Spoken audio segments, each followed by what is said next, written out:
just an update from earlier. As we mentioned, just before 10 o'clock this morning, we did have some sort of explosion at Labyrinth and Reisterstown Road. It has been confirmed that we had a total of 6 people who were transported to the hospital in serious condition, with 1 confirmed fatality. At this time, our members are continuing to work to remove debris, to clear the area, to check to see if in fact there are any other possible victims that may be involved.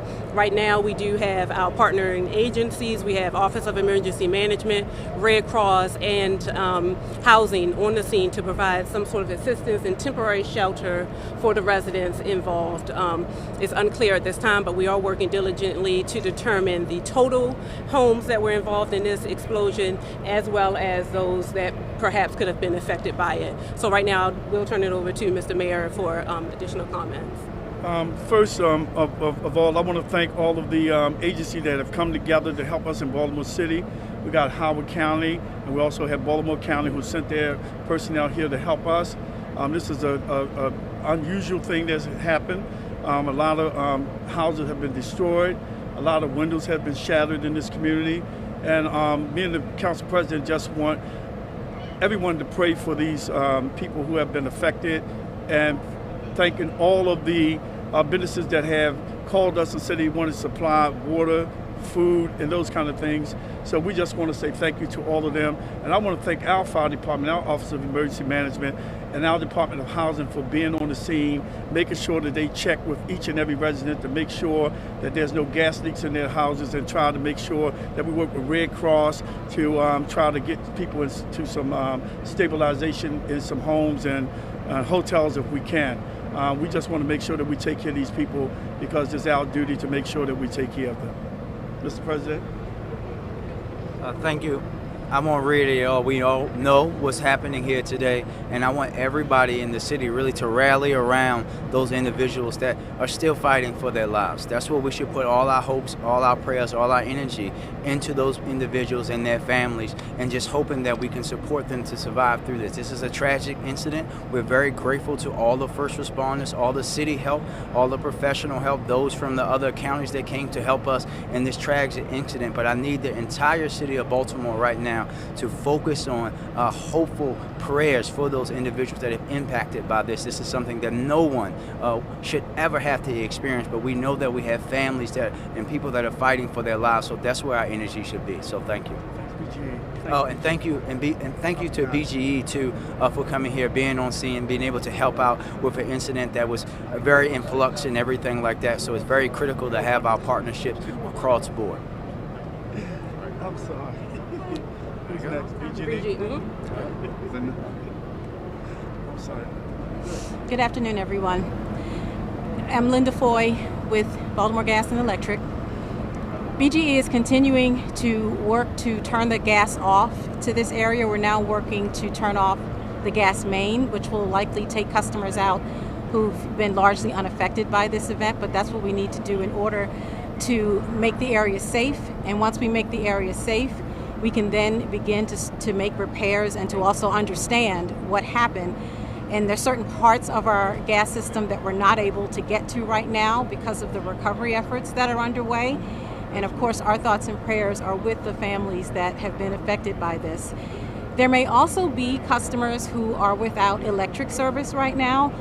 It's my understanding that this incident caused some damage to the electric lines as well. We are working to restore those customers. But if there are customers who are without electric service at this time, we would ask that they either report it through our mobile app or give us a call. But certainly our number one priority is and always will be to keep our employees and our customers as safe as possible. And we will not compromise that as this investigation and this process is ongoing. Thank you. And before we take any questions, we just want to make sure that we don't forget our partner agencies who has provided any assistance. And we want to thank MTA, of course, because they provided 3 buses for the residents who have been displaced, just for some temporary shelter until we find something a little bit more permanent so they can stay out of the heat and where they can sit in the air. So we do want to thank them. Questions?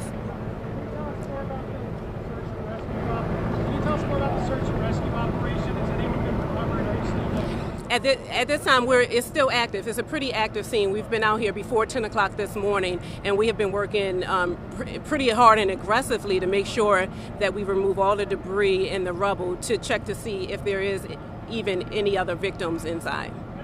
At noon, you said you had eyes on one other person. Did that person get recovered? That has not been confirmed. Again, we have 6 people that was transported and 1 confirmed dead. That's all the information that we have on victims at this time.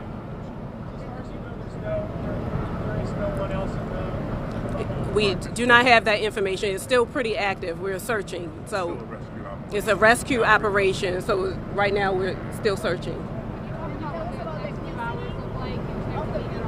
Hold on. Question here. We're prepared to be here throughout the night and as long as it takes. Again, it's still pretty active.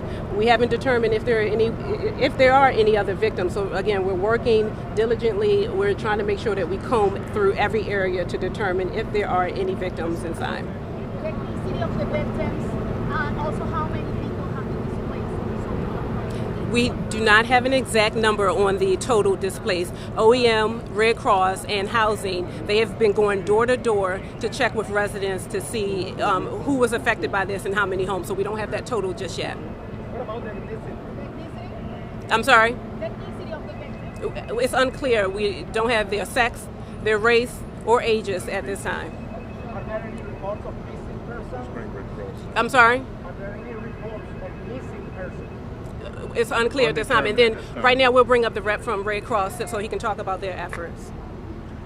Okay, good afternoon. That's okay.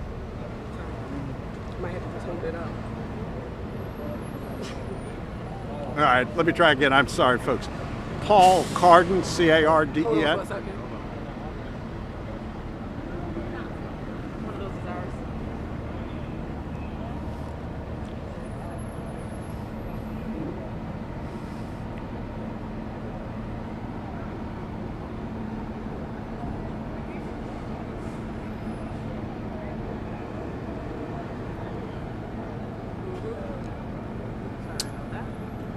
We're waiting for an official with Red Cross to give us an update on Red Cross's contribution to the several agencies assisting the Baltimore City Fire Department, including the Office of Emergency Management, the MTA. Okay, Paul And Carden, C-A-R-D-E-N. Paul Carden with Red Cross. With the American Red Cross, National Capital, Chesapeake region.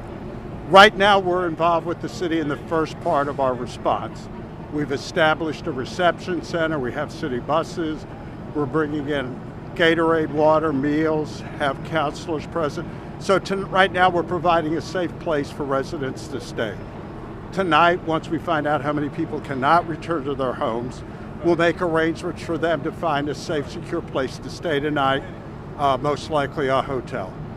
Tomorrow we'll begin working one-on-one with the families whose homes have been destroyed, who have injured family members, or have lost a loved one in the explosion. Our services will be mental health, spiritual help, health services.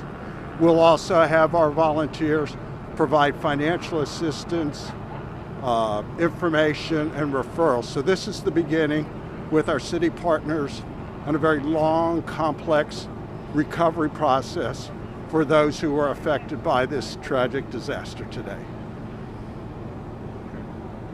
Thank you. Thank you, guys.